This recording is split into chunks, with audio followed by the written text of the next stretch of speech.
Assalamualaikum warahmatullahi wabarakatuh. Selamat pagi semuanya. Ketemu lagi dengan saya Dwinita. Kali ini saya akan memaparkan materi pertemuan 4 untuk mata kuliah pengantar teknologi informasi yaitu sistem komputer. Komponen dasar sistem komputer itu ada 4. Yang pertama adalah perangkat keras atau hardware, ada monitor, ada central processing unit, ada printer, ada keyboard, dan yang lainnya. Ini akan kita bahas tersendiri di sub materi berikutnya. Kemudian yang kedua ada perangkat lunak atau software. Ini terdiri atas sistem operasi, bahasa pemrograman, dan paket pemrograman. Ini juga akan dibahas tersendiri pada materi berikutnya. Yang ketiga adalah data. Data itu bisa berbentuk huruf, angka, atau bahkan karakter khusus dan perpaduan di antaranya. Data ini yang diinputkan ke dalam sistem untuk kemudian diolah menjadi informasi. Dan yang keempat adalah komunikasi. Komponen komunikasi ini bisa terdiri atas hardware atau software yang dibutuhkan agar komunikasi bisa terjalin, seperti misalnya network interface card atau modem atau media komunikasi seperti fiber optik, kabel, wireless, dan yang lainnya. Berikutnya kita masuk ke dalam materi jenis-jenis komputer. Berdasarkan jenisnya, komputer dikelompokkan. Yang pertama adalah jenis komputer berdasarkan mikroprosesornya. Yang pertama adalah superkomputer. Superkomputer ini pertama kali dikembangkan untuk keperluan militer dan pemerintahan. Tetapi seiring perkembangan zaman, superkomputer digunakan untuk riset. Superkomputer ini adalah komputer yang sangat cepat, terdiri atas ribuan komputer yang berspesifikasi tinggi, sehingga membutuhkan ruangan yang luas untuk menyimpannya, bahkan sampai 3 kali lapangan basket atau sekitar 1.900 meter persegi.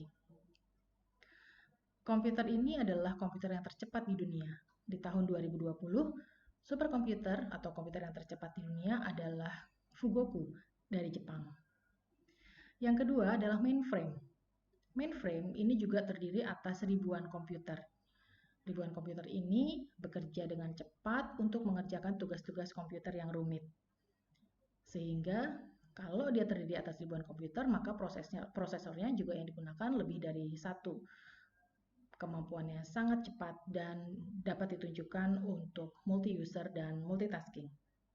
Yang dimaksud dengan multi-user adalah suatu sistem yang memungkinkan pengguna komputer itu lebih dari satu untuk dapat mengakses pemrograman satu atau lebih pada waktu yang bersamaan.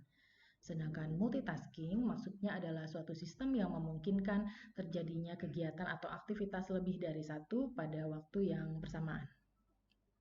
Yang ketiga adalah mini komputer. Mini komputer merupakan bentuk mini dari komputer mainframe. Jika tadi komputer mainframe terdiri atas ribuan komputer, mini komputer hanya terdiri atas puluhan atau ratusan komputer saja.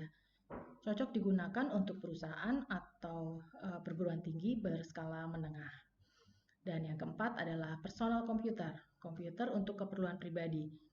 Kita gunakan di kantor, di sekolah, seperti misalnya di lab, atau di ruang-ruang administrasi untuk melaksanakan tugas operasional perusahaan sehari-hari. Berikutnya, jenis komputer berdasarkan bentuk dan ukuran. Yang pertama adalah tower. Kenapa disebut tower? Karena berukuran tinggi seperti menara. Bentuknya yang tinggi memungkinkan banyak periferal bisa ditanamkan di dalamnya. Sekarang yang kedua adalah desktop atau komputer meja. Bentuknya, ukurannya lebih kecil dibandingkan dengan komputer tower. Kenapa disebut desktop? Karena komputer ini diletakkan di atas meja kerja. Yang ketiga, portable. Mudah dibawa, lebih kecil dari desktop, dapat dirangkai. Saat ini kita lebih familiar dengan istilah laptop. Dan yang berikutnya adalah notebook. Ukurannya lebih kecil dari laptop, biasanya sekitar 10 inch. Ini juga portable, bisa dibawa kemana-mana. Yang lebih kecil dari notebook ada sub notebook dan ada palm top.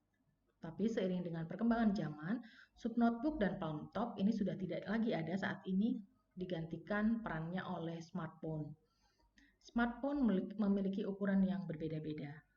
Portable memudahkan kita untuk melakukan banyak aktivitas hanya dalam genggaman.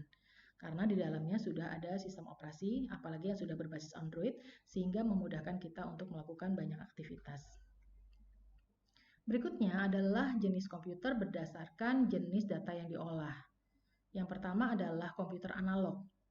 Komputer ini digunakan untuk mengolah data yang bersifat fisik, jadi bukan data yang bersifat huruf atau angka, tetapi data-data yang berupa kejadian fisik yang bersifat kontinu, seperti arus listrik, temperatur, kecepatan, tekanan.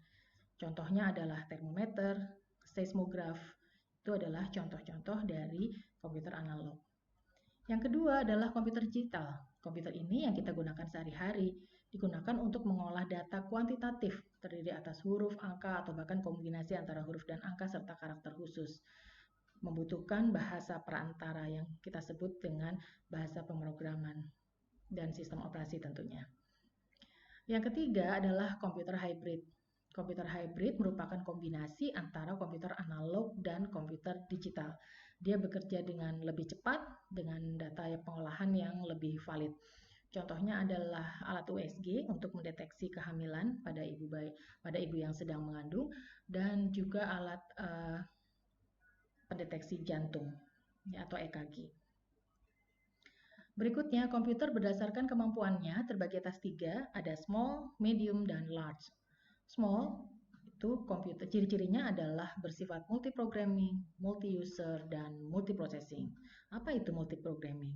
Multiprogramming adalah sebuah sistem yang memungkinkan lebih dari satu program diakses atau berjalan secara serentak. Sedangkan multi-user, ini sudah saya bahas di awal tadi, memungkinkan lebih dari satu pengguna untuk menggunakan pada waktu yang bersamaan satu atau bahkan lebih dari satu program. Sedangkan multiprocessing artinya memungkinkan terjadinya pemrosesan secara serentak lebih dari satu. Yang kedua adalah medium computer. Medium computer ini tingkatannya lebih tinggi dari small, mempunyai bermacam-macam alat input dan output, biasanya digunakan untuk komunikasi data dengan ratusan terminal yang terpisah dari pusat komputernya. Komunikasi datanya tentu menggunakan jaringan ya. Dan yang ketiga adalah large computer, digunakan untuk perusahaan besar yang mempunyai ratusan kantor cabang yang tersebar di seluruh dunia, di mana setiap kantor cabang mempunyai terminal yang dihubungkan dengan pusat komputernya. Berikut ada 6 istilah yang berkaitan dengan 6 jenis sistem komputer. Yang pertama adalah sistem single user dan workstation. Yang dimaksud dengan sistem single user dan workstation adalah sebuah sistem di mana sistem operasinya itu memberikan akses hanya kepada satu sistem komputer untuk seorang pengguna. Yang kedua, multitasking. Multitasking adalah sebuah metode yang memungkinkan lebih dari satu kegiatan atau aktivitas dilakukan pada satu waktu. Contohnya ketika kita sedang melakukan aktivitas dengan Microsoft Word sambil mendengarkan musik. Yang ketiga, sistem server jaringan atau network server system, yaitu sebuah sistem yang memungkinkan memberikan layanan dalam sebuah jaringan komputer. Kita sering sekali mendengar ada yang mengatakan datanya ambil di server. Berarti server di sini fungsinya adalah penyimpan dan penyedia data yang dapat diakses oleh orang-orang tertentu. Yang keempat adalah sistem waktu nyata. Sistem waktu nyata adalah sistem pemrosesan hardware, software dalam rentang waktu yang pasti. Contohnya adalah ketika sistem waktu nyata yang diterapkan pada pesawat, di mana itu rentang waktunya harus sangat pasti dan jelas karena berdampak pada keselamatan manusia. Yang keempat adalah sistem kendali embedded. Embedded artinya tertanam. Maka sistem kembali embedded adalah sistem yang tertanam pada aplikasi khusus. Ya, contohnya adalah sistem embedded pada lampu lalu lintas atau sistem embedded pada alat pendeteksi jantung. Dan yang keenam adalah sistem terdistribusi, yaitu sebuah sistem yang terdiri atas sekumpulan komputer dalam sebuah jaringan komputer yang didukung oleh perangkat-perangkat khusus sehingga memungkinkan adanya fasilitasi komputasi secara terintegrasi. Ini adalah 6 jenis sistem komputer. Dari awal tadi sampai slide yang ini banyak sekali istilah-istilah yang terkait dengan sistem komputer ya. Seperti yang saya bahas di awal tadi, bahwa yang namanya sistem komputer itu tidak bisa dilepaskan dari hardware, software, dan brainware. Hardware dan software sudah saya bahas sekilas tadi di awal dan juga akan ada materinya di pertemuan selanjutnya. Sedangkan brainware ini adalah orang yang bekerja dengan sistem komputer. Ada banyak jabatan yang terkait dengan ini, seperti misalnya analis sistem. Analis sistem adalah orang yang bertugas untuk menganalisis sebuah sistem untuk mencari tahu apa kelemahannya dan apa kelebihannya serta dapat membuat rancangan-rancangan perbaikan. Kemudian yang kedua, programmer. Dari namanya kita tahu ya bahwa programmer tugasnya jelas membuat coding-coding atau bahasa pemrograman ya, sesuai dengan rancangan yang dibuat oleh analis. Kemudian ada pengelola database, ada spesialis jaringan, bahkan juga ada data entry operator dan masih banyak yang lain.